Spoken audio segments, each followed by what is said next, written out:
¿Qué tiene que alegar en su defensa?, preguntó el duque. Muchas cosas, su señoría. En primer lugar, no estaba dispuesta a quedarme impasible viendo cómo los niños pasaban hambre, o comían cosas que podrían ser nocivas para su salud y, por otra parte, jamás pensé que podría considerarse un robo el que ellos recogieran fruta del jardín de su tío. ¿Qué hay de malo con la comida? ¿Qué es insuficiente e incomible? Según su opinión. Según la opinión de cualquiera. Los niños casi no pudieron comer nada ayer. Tenían tanta hambre que me vi obligada a prepararles la primera comida decente que tuvieron desde que llegaron al castillo. Me cuesta trabajo creer que mi chef, cuyas habilidades culinarias son bien conocidas, no sea lo suficientemente bueno para usted y los niños, señorita Winnie. No se trata de que no sepa cocinar. Los huevos que subieron para el desayuno estaban fríos antes de llegar al piso superior, y los restos de pollo y carnero que la servidumbre no pudo comer por encontrarlos demasiado duros se consideraron adecuados para los niños, en quienes su señoría no parece tener ningún interés. Antes que el duque pudiera decir nada, se apresuró a agregar: los sirvientes suelen imitar a sus amos, y el hecho de que usted no haya recibido bien a los hijos de su hermano se refleja claramente en la forma en que los tratan, tanto el personal de la cocina como el resto de la servidumbre. Levantó un poco más la barbilla para decir: y en caso de que su señoría lo ignore, ¿no es labor de una institutriz que ha sido empleada para enseñar y hacerse cargo de los niños, hacer las camas y limpiar los pisos, porque no existen sirvientas disponibles para esas tareas? Me sorprende usted, señorita Winnie, comentó el duque en voz baja. Tengo algo que sugerirle a su señoría. ¿De qué se trata? Si está dispuesto a darle a los niños la misma asignación que le enviaba a su hermano, me los llevaré de regreso a Cornwall. La casa en la que vivían allá es demasiado grande, y de todas formas se ha vendido, pero podría encontrar otra vivienda que se ajustara a nuestro presupuesto. Jamás he escuchado una proposición tan descabellada. No es asunto suyo, señorita Winnie, constituirse en un guardián de los niños, ni tiene edad suficiente para actuar como tal. Tamara no dijo nada y se limitó a hacer un pequeño gesto con las manos. El duque agregó: ayer recibí la carta del abogado de mi hermano, donde me informa de su llegada con los niños y me explica lo sucedido. La carta se demoró en el camino debido, según tengo entendido, a un accidente que sufrió la diligencia del correo. Fue mala suerte que nosotros llegáramos primero. Ya lo creo, pero ahora están aquí, y supongo que deberé hacer los arreglos que usted, señorita Winnie, considere adecuados. Su tono era sarcástico, como si la estuviera golpeando con un látigo. Lo primero que quisiera pedirle, su señoría, es que Sandor, que tiene casi 12 años, pueda ir a la escuela. ¿Ha recibido una buena enseñanza? Creo que podrá comprobar que está mucho más adelantado que cualquier niño de su edad. ¿Y ha sido usted su maestra?, preguntó el duque con una mueca burlona que no escapó a los ojos de Tamara. Yo le he enseñado idiomas. Habla perfectamente el francés, y su italiano es bueno. Además, ha aprendido el latín con nuestro vicario. ¿Y eso es todo? Le he enseñado aritmética, geografía y literatura inglesa, su señoría. Usted no parece inglesa. Mi padre era inglés. ¿Y su madre? Húngara. Ahora entiendo por qué tiene el pelo de ese color. Tamara, por toda respuesta, levantó las cejas. Espero, dijo el duque después de una pausa, que mi sobrino no sea motivo de burlas en la escuela por tener un nombre tan extravagante. Lamento decirle que no se trata de un hombre rebuscado, sino el de una de las familias más antiguas y respetadas de Hungría. De hecho, el conde Andrési Sándor fue un héroe nacional, y la mayor parte de los estudiantes de historia han oído hablar de él. Dijo aquello con la intención de avergonzar al duque, y lo logró, pues pudo captar la sorpresa que reflejaban sus ojos. De hecho, añadió Tamara, el conde Andrési Sándor era el abuelo de Lady Ronald. Entonces ella era húngara. Yo no lo sabía. Después, como si no pudiera dejar pasar la oportunidad, comentó: pero era una actriz. No era tal cosa. Lady Ronald era cantante.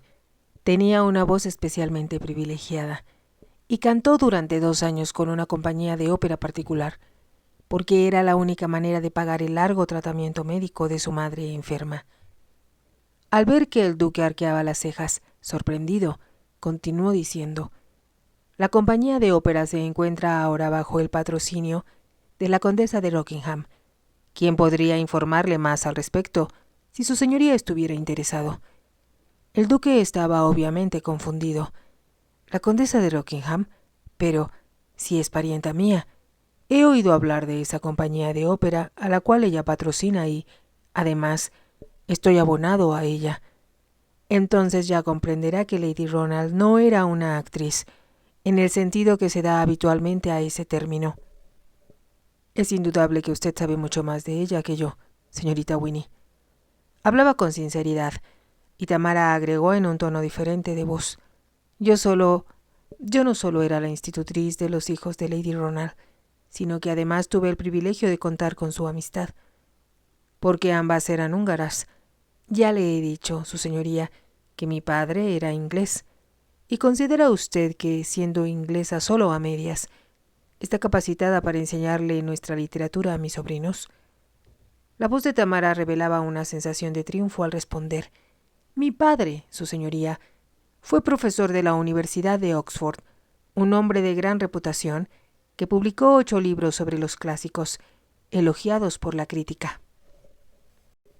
Tamara había logrado desconcertarlo, aunque al mismo tiempo temía haber llegado demasiado lejos y que el duque la despidiera por ello. Pero él, después de unos segundos, le dijo: «Usted me ha informado de muchos datos que yo desconocía por completo, señorita Winnie. Pero le sugiero, volvamos ahora al problema que nos ocupa. Estoy seguro de que usted podría proporcionarme algunas ideas acerca de cómo mejorar la situación de los niños. Quisiera proponer, en primer lugar, su señoría, que nos trasladaran a otra parte del castillo. Los chicos estaban acostumbrados, cuando vivían con sus padres, a ocupar las mejores habitaciones en la casa de Cornwall. Le aseguro que no causará ningún desperfecto, y sé que aquí debe haber cuartos mejores que los destartalados que ahora ocupamos».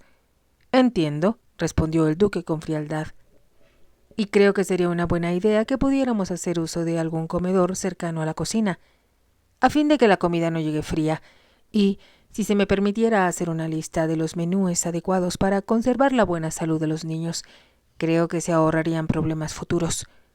«¿Algo más?», preguntó el duque. «Ya estará enterado de cómo les apasiona montar a sus sobrinos y, como excelente jinete que es, imaginará la frustración que les produce el tener que conformarse con ser simples espectadores. Tengo la sensación, señorita Winnie, de que no solo está abogando por mis sobrinos, sino en beneficio propio. Yo le estoy enseñando a cabalgar a Baba», respondió Tamara.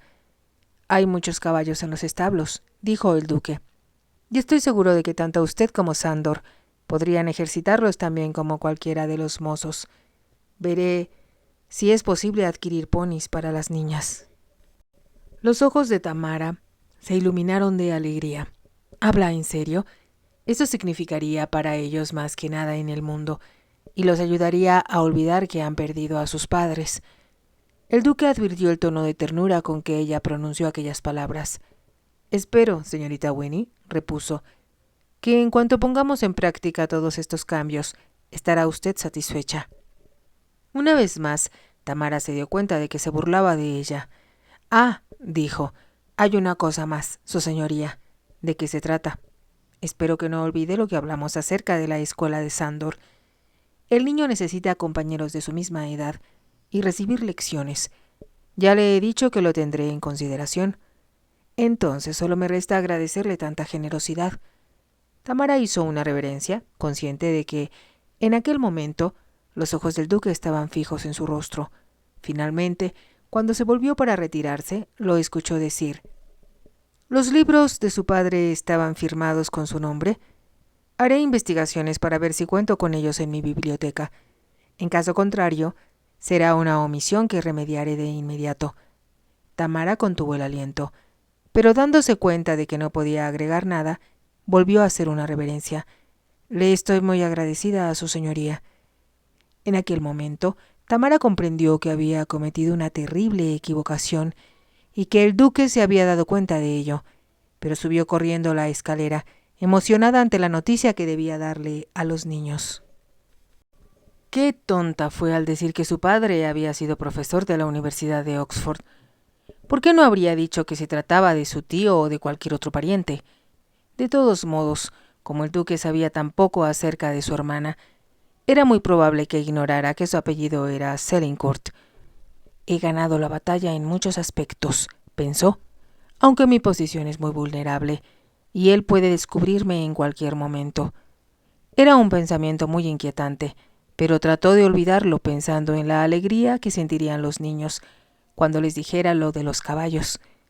Con un poco más de cortesía, aunque era evidente que su cambio de actitud se debía a las instrucciones de su señoría, la señora Henderson ayudó a Tamara y a los niños a trasladarse al ala izquierda del castillo, a unas habitaciones de la planta baja. Estaban atractivamente amuebladas, con un cuarto para cada uno, y una hermosa salita al frente del castillo, desde donde se disfrutaba una vista del lago y el parque. «Esto sí que está mejor», exclamó Sándor. «Desde aquí puedo ver a los ciervos». «Yo también puedo verlos», intervino Baba, «pero preferiría ver los caballos». «Yo también», afirmó Sándor con una sonrisa. Cuando Tamara le dijo que el duque había autorizado que montara cualquier caballo del establo, Sándor le había tirado los brazos al cuello. «Ha sido maravilloso de tu parte lograr convencerlo, tía Tamara», repuso lleno de alegría. Como ella también estaba muy contenta, olvidó reprenderlo por no haberla llamado señorita Winnie. «El comedor Adam estará a su disposición, señorita», anunció la señora Henderson, ocultando su descontento.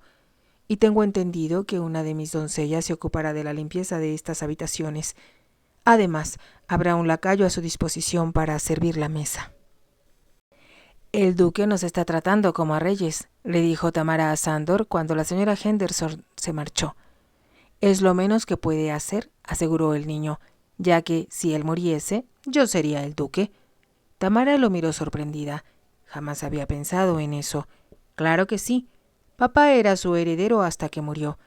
Una vez me enseñó el árbol genealógico de la familia que teníamos en casa. Y ahora que papá ha muerto, yo heredaría el título. Yo no estaría tan segura en tu caso. Después de todo, el duque aún es joven. Es posible que se case y tenga 10 hijos propios. Sándor sonrió. Hay suficiente lugar para ellos en el castillo. Tamara también rió. «Mañana pienso subir hasta la torre», explicó Sándor. «Debes tener mucho cuidado». «Lo tendré. No me hace gracia romperme una pierna y no poder cabalgar». Los niños no hablaban de otra cosa que de montar a caballo, y Baba no se cansaba de preguntar cuánto tiempo faltaba para que tuviera su pony. «Mañana por la mañana iremos a los establos a hablar con Abby sobre eso», le dijo Tamara para conformarla. Fue difícil lograr que las niñas se durmieran, pues les quitaba el sueño pensar en el día siguiente. A la hora de la cena, solo quisieron leche y galletas, pero Tamara y Sándor bajaron al comedor Adam. Como Tamara acostumbraba a cambiarse de ropa para cenar, se puso un elegante vestido y se arregló el pelo al estilo habitual, convencida de que no volvería a ver al duque durante el resto de la noche. La comida que le sirvieron fue muy diferente a la de los días anteriores. Era sin duda exactamente igual a la que estaría saboreando el duque en el gran comedor. «Hace calor esta noche», dijo Sándor cuando terminaron de cenar. «¿Crees que podríamos caminar un rato por el jardín antes de ir a nuestros cuartos?» Tamara le sonrió. «Me parece una excelente idea. Como todavía no ha oscurecido del todo, no correremos el riesgo de caer sobre los canteros de flores o en el lago». Salieron por una puerta lateral y caminaron por el parque, cubierto de un pasto que parecía terciopelo bajo sus pies. El aire olía a lelíes y alucemas, y las palomas se disponían a subir a las altas copas de los árboles para pasar la noche. Se ocultaba el sol, y el horizonte se llenaba de reflejos dorados. El castillo se veía imponente y misterioso, con solo unas pocas luces en la planta baja. Sándor se alejó corriendo, y Tamara se acercó al jardín de rosas. donde había una fuente llena de peces dorados. Observó sus cuerpos relucientes al moverse entre las verdes hojas de los nenúfares. El espectáculo era tan bello que se quedó contemplándolo extasiada. De pronto, escuchó una voz a sus espaldas. «Parece usted una diosa de la noche, solo que mucho más deseable». Tamara se volvió y vio al hombre que había acompañado al duque en el patio junto a los establos. Se le acercó tanto que dio un paso hacia atrás. «Sándor y yo regresábamos al castillo», dijo ella. Mientras hablaba, buscó con la vista al niño, pero no había señales de él. «No hay prisa», dijo el caballero. «Tengo cosas que hacer adentro, señor. No se apresure tanto. Aún no hemos sido formalmente presentados. Mi nombre es Crofton, Lord Crofton. ¿Y el suyo?» «Señorita Winnie, soy la institutriz de los niños, como usted ya sabe». Él rió. «Está tratando de ponerme en mi lugar, pero sus labios son demasiado hermosos para hablar en un tono tan severo. Han sido hechos para besar, no para regañar. Le ruego a su señoría que no me hable de esa forma», dijo Tamara con voz helada. Trató de alejarse, pero él la alcanzó, tomándola de la muñeca. «Te hablaré como me plazca. ¿Cómo iba yo a imaginar que me encontraría a una joven tan cautivadora en el triste castillo de Grinchester?» «Suélteme», ordenó Tamara secamente, «con una condición, que me permitas besarte como he deseado hacerlo desde que te vi esta tarde». «No tengo la menor intención de permitir tal cosa», respondió Tamara enfadada. «Y, por favor, suélteme la mano. No creo que el duque considere adecuado su comportamiento». «¿Acaso el duque tiene mayores derechos sobre usted?» Por toda respuesta, Tamara forcejeó para liberarse, pero él no la soltó, limitándose a sonreír. «No tengo intenciones de dejarte escapar, adorable criatura. Tengo profunda debilidad por las mujeres de ojos oscuros y pelo rojizo. Me excitan con más rapidez que las rubias». Al decir esto, atrajo violentamente a Tamara hacia él. Ella sabía que por ser más débil físicamente, llevaba las de perder. La invadió el pánico al pensar en lo que este hombre pretendía hacer. Era el clásico calavera del cual había hablado en su novela, pero que jamás había conocido en la vida real. Se trataba, exactamente, del tipo de situación de la que había sido protagonista el duque villano y que ella había descrito con repugnancia. Trató de resistir, pero los brazos de Lord Crofton la apresaban sin remedio, y a pesar de que trataba de mover la cabeza de un lado a otro, se daba cuenta de que en unos pocos segundos la tendría totalmente en su poder. De pronto tuvo una idea. Por un instante dejó de ofrecer resistencia, a tal punto que él pensó que la había doblegado, y le rozó la mejilla con sus labios. Después, con todas sus fuerzas, lo empujó hacia atrás. Los pies del hombre resbalaron sobre las piedras que rodeaban la fuente de nenúfares y cayó en el agua con gran estruendo. Tamara no se volvió a mirarlo. Salió corriendo, mientras lo oía maldecir en voz alta. Entró velozmente en el castillo, y al hacerlo tropezó con alguien a quien no había visto en la oscuridad del vestíbulo. Unas manos la sostuvieron con fuerza y entonces reconoció al duque, quien le dijo, empleando el tono más sarcástico de que fue capaz: «Parece estar muy apurada, señorita Winnie. ¿A qué se debe tanto alboroto?» Tamara estaba aún inflamada de ira ante lo ocurrido. Separándose de los brazos del duque, dijo en un tono que trataba de ser altanero, pero que correspondía a una chica muy joven y asustada: «Su señoría encontrará a su amigo en el estanque de nenúfares, y espero que se haya ahogado». Sin añadir una palabra, se dirigió a su habitación sin volver la vista. Solo al llegar a la salita del ala izquierda del castillo, se preguntó qué habría pensado el duque, pero se dijo, furiosa, que no tenía importancia alguna. No creía que fuera capaz de despedirla por no aceptar que su huésped se propasara con ella, aunque Tamara comprendía que su propio comportamiento no había sido el del todo convencional. Temió, de pronto, que el duque pensara que ella había tenido la culpa, al provocar a Lord Crofton. Estaba parada junto a la ventana, tratando de recuperar el aliento y la tranquilidad, cuando llegó Sándor. «¿A dónde te fuiste?» «Regresé a la fuente. Pero el caballero que estaba hoy con el duque estaba parado en medio, maldiciendo como un condenado. Jamás he escuchado tantas barbaridades juntas. ¿Estaba el duque con él? Sí, junto al estanque. Y, ¿sabes, tía Tamara? Se estaba riendo. Jamás pensé que fuera capaz de reír. Se ve tan tieso y almidonado. Se estaba riendo, repitió Tamara. Era absurdo, pero le alegró sobremanera saber que el duque no solo no estaba enojado, sino que había tomado la cosa a risa. A la mañana siguiente, Tamara fue a los establos vestida con ropa de montar, y el viejo Abbey les entregó a ella y a Sándor 2 de los hermosos ejemplares que poblaban los establos del duque. Un mozo joven se hizo cargo de Cadín, en tanto que el propio Abbey cuidaba de Baba. «No se preocupe por las señoritas», le dijo a Tamara. «Puede cabalgar tranquila con el señorito Sándor. Yo las cuidaré hasta que regresen». «Deben hacer exactamente lo que Abbey les diga», aleccionó Tamara a las 2 niñas, y mientras galopaban por el parque, se dio cuenta de que estaba tan entusiasmada como Sándor. Cabalgaron unos 3 kilómetros antes de decidir regresar a casa. «Me está comenzando a gustar el haber venido al castillo», comentó Sándor. «Al principio pensé que llegaría a odiarlo». «Yo también», respondió Tamara, «pero el poder montar caballos como estos hace olvidar muchas cosas. Hasta el horrible comportamiento de Lord Crofton», pensó para sí. Cuando, después de lo sucedido, se había ido a dormir, se sintió un poco culpable, pero de inmediato comprendió que él se lo había tenido bien merecido. Pertenecía sin duda a la clase de libertinos que se creían que tanto las institutrices desprotegidas como las criadas eran presa fácil. Pero le había dado una buena lección.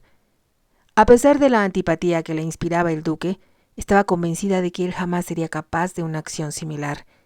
Es demasiado orgulloso para permitirse mirar, siquiera, a una criatura tan por debajo de él en la escala social como a una institutriz, pensó, y eso la hizo sentirse más tranquila, aunque tuvo que admitir que era muy deprimente no tener a nadie en el castillo con quien pudiera tratar como a su amiga o a su igual. Se dio cuenta de que, con el tiempo, comenzaría a sentirse muy sola, al no tener a nadie con quien conversar. Ese día no vieron al duque. En la tarde, Tamara sacó unos libros de la biblioteca y se los llevó a la salita de estar. Encontró una gran variedad de libros donde escoger, pero pensó que echaría de menos la discusión de sus lecturas con Lord Ronald, como solía hacerlo en Cornwall. Maika estaba tan bien educada como ella, y con frecuencia solían leer juntas libros en francés, italiano o en húngaro. «Sería una pena que olvidáramos el lenguaje materno», comentó una vez Maika, «o que nos volviéramos demasiado inglesas». Al decir esto, había sonreído, agregando luego, «Ronald me dijo que se enamoró de mí porque era diferente a todas las mujeres que había conocido, y le gusta que saque a relucir mi temperamento húngaro y que me comporte de un modo enigmático». «Pero yo debo parecer más inglesa que nunca», se dijo Tamara. No lograba olvidar el tono desdeñoso del duque al saber que tenía sangre extranjera. Tuvo que aceptar que, a pesar de odiarlo, no podía dejar de pensar en él. Al mismo tiempo, se dio cuenta de que no era la única persona en el castillo y sus alrededores a quienes él inspirara antipatía. Era evidente que la servidumbre estaba lejos de tenerle el mismo aprecio que sentían los sirvientes en Cornwall por su hermana y por su cuñado. También supo, por boca de Abbey, que existían problemas con la gente que trabajaba en los campos. El anciano solo lo había insinuado, pero ella preguntó, ¿tienen revueltas y protestas aquí como en otras regiones del país? «Tenemos ciertas dificultades», había respondido Abbey con cautela, y Tamara comprendió que no quería decir todo lo que sabía. «¿Quiere decir que hay descontento entre los trabajadores? Ellos tienen motivos de queja, y no existen aquí tantos policías para contenerlos como en Londres. ¿Le han expuesto ya sus demandas a su señoría?» «Ya lo creo. Él no quiere escucharlas, pero opino que muy pronto los terratenientes tendrán que empezar a atenderlas y tarde o temprano el mismo Parlamento». Tamara se quedó sorprendida de que en un lugar como Gloucester reinara también el descontento. Sabía, por lo que había leído en los periódicos y por lo que Lord Ronald le contara, que las condiciones de trabajo, tanto en las ciudades como en el campo, habían provocado el año anterior ciertas revueltas, que estuvieron a punto de transformarse en una revolución. En agosto, en los campos de St. Peter, en Manchester, había tenido lugar una reunión de los descontentos que causó lo que después se conoció con el nombre de Batalla de Peterloo.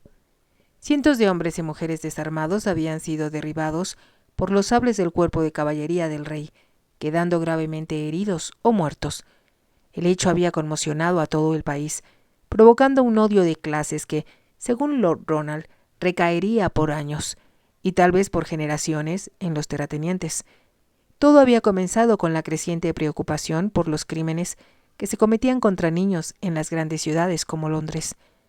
Tamara había oído hablar del inhumano tratamiento que se daba a los niños barrenderos, de la prostitución infantil, que aumentaba cada vez más, hechos todos que constituían una vergüenza para cualquier país cristiano.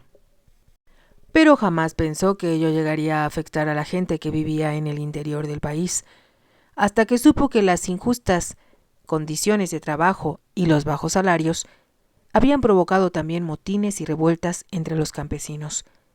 Prendían fuego a las cosechas, y cuando los líderes eran aprehendidos se les castigaba salvajemente, ahorcándolos o deportándolos del país.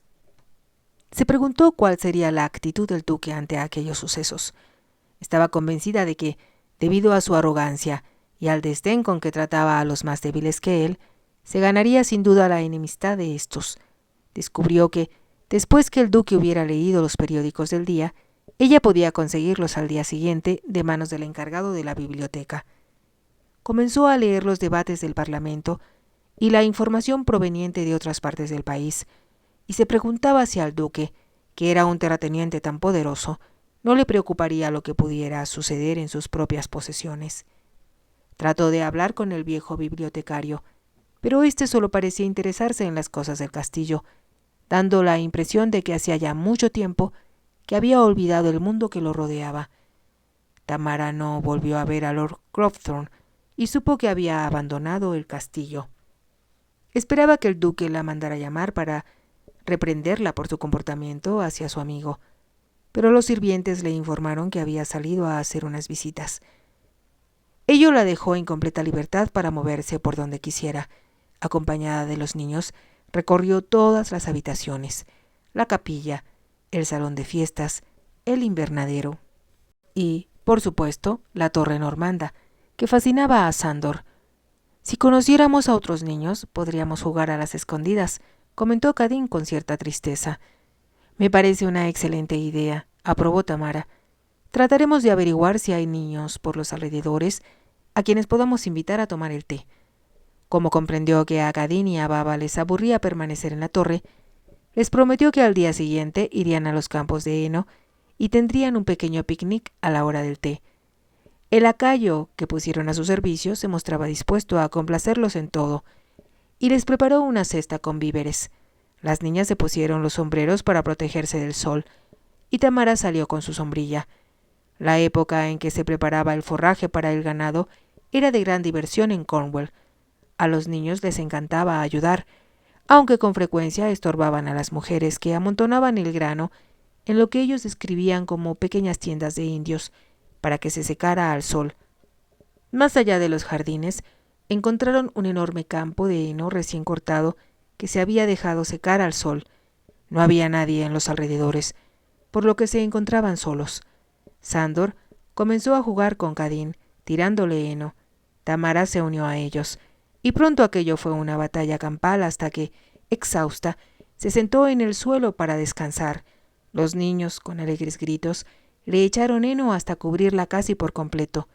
Estaba prácticamente enterrada entre la hierba y había cerrado los ojos para evitar que las pajillas la molestaran, cuando oyó decir a Sándor: «Hola, tío Howard, creímos que te habías ido». «Pero he regresado», respondió el duque. Tamara se sentó rápidamente.